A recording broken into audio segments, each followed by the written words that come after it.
You might be wanting to write some cool new alternative and indie riffs and melodies on your guitar, but find that you're a bit confined to power chords, yep, even in drop D, or just picking out melodies by ear and the old creativity starting to dry up a bit. Well, in today's video, we're going to look at something that I turn to, and more importantly, probably most of your favourite bands do when they're trying to mix up their chord progressions, and that is chord inversions. Firstly, we're going to be working in the key of C today, and before we do anything, I think it would be a good idea to just break down the chords that are in that key and then just write them down. So we've got our root chord 1, which is C, and then D minor, then E minor, F major, G major, A minor, B diminished, and then back to a C.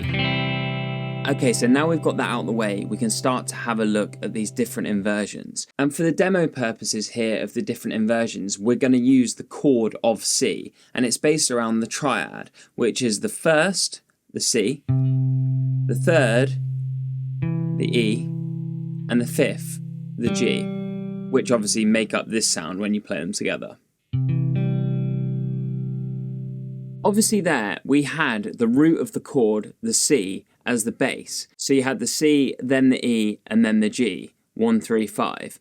But basically, if you swap those round, it's called an inversion. The two different inversions that we're going to look at today are where you either use that third or the fifth as the root of the chord, so you're swapping them round. And now this can actually be done in loads of different places on the neck, which we'll explain later.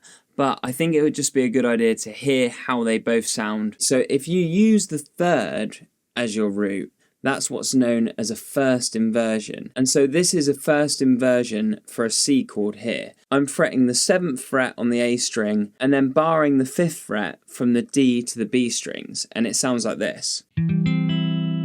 And then when you use the 5th as the root of the chord, that's what's known as a second inversion. Now obviously the 5th of a C chord is a G, so you can play a second inversion here. And I'm not sure it's totally clear, so basically I'm playing the E string fretted on the 3rd string, and then the D string fretted on the 2nd, and then I'm leaving that G open, the G string, and then the B string is fretted on fret 1, and you get this sound.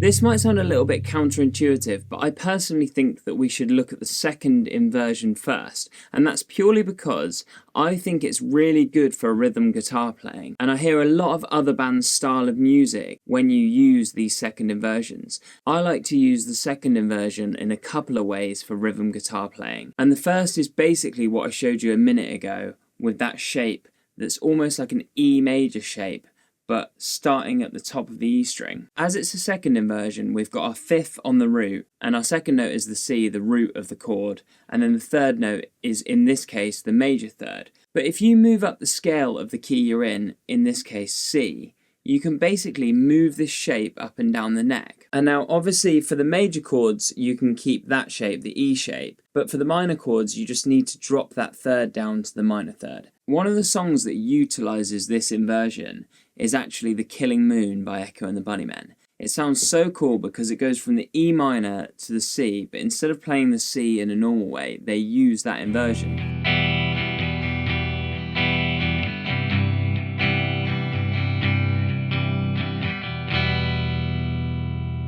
Another place I think I hear this chord is in one of my favourite bands, The National's song Lemon World. The intro just sounds so rich on guitar, and to me it sounds like they must be playing that inverted shape on the E string because it just has that real rich sound that you don't get just from a normal chord. And what I've decided to do here is basically rip off The National a little bit and use these shapes to make a similar sounding chord progression.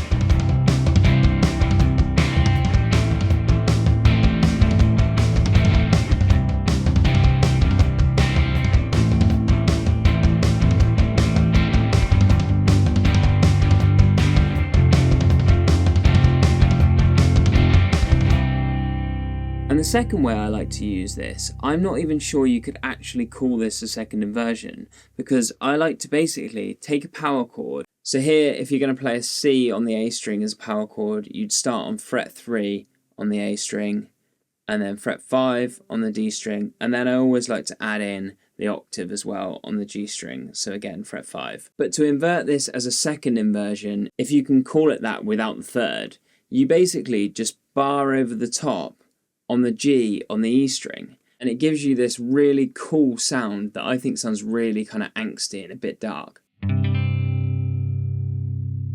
And again, you can basically climb up and down the neck in the key that you're in using those same shapes. The easiest way to look at it is to know your roots on the A string and then bar across the E string, and you'll know exactly where you are in the key. When you add distortion and then you use these inverted chords, they can sound really heavy, and I'm pretty sure that they're in loads of like metal and classic rock albums.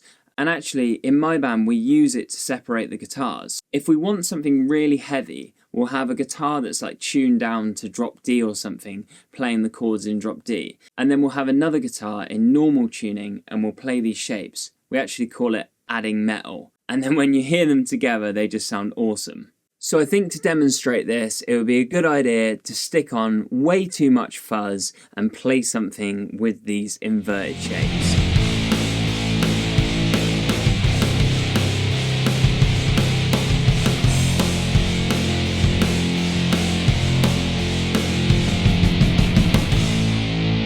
Okay, so that's a couple of ways that I like to use that second inversion where you've got the fifth as basically your root. But now let's move back to the first inversion, which is where you have the major or minor third as the root of your chord. Like I mentioned before, I prefer the second inversion to do rhythm, but I really like these first inversions to do cool like picking parts and melodies to go over the top of stuff. And one of my favourite places to play this kind of thing is here on the top 3 strings. And again, we're in C, so this is going to be C major, and you're going to start here on the 9th fret, the E, which is obviously your major third, and then you're going to bar 8th fret on the B string and the E string, which is obviously your G, the 5th, and then the root at the top there.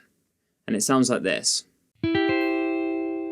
And then again, we can move up and down the neck, just moving the major and minor third for the chords in the key. And instead of just picking out melodies by ear, just kind of hoping you land in the right place, which don't get me wrong, I do all the time, but it's sometimes good to have a fallback. And basically you can just use these shapes and pick out chords to find really cool riffs that you wouldn't have otherwise got. And I feel like from playing these clean, I can definitely hear bands like Interpol, you know, kind of when the guitar just sort of goes,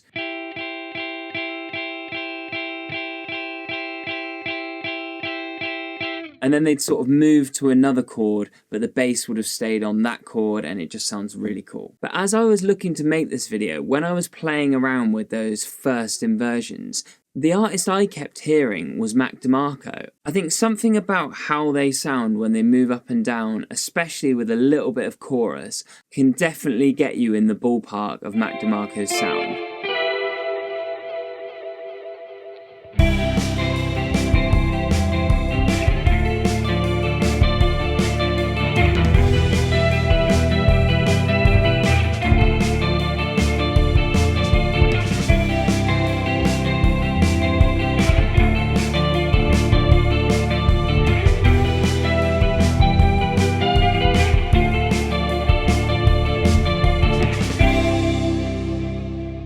I'm actually going to break this video down further in some sort of PDF or download, which you can get down in the description for free. But let me know how you get on with this and whether you've enjoyed this sort of video in the comments, and then watch this video here next. And until next time, keep on making noises.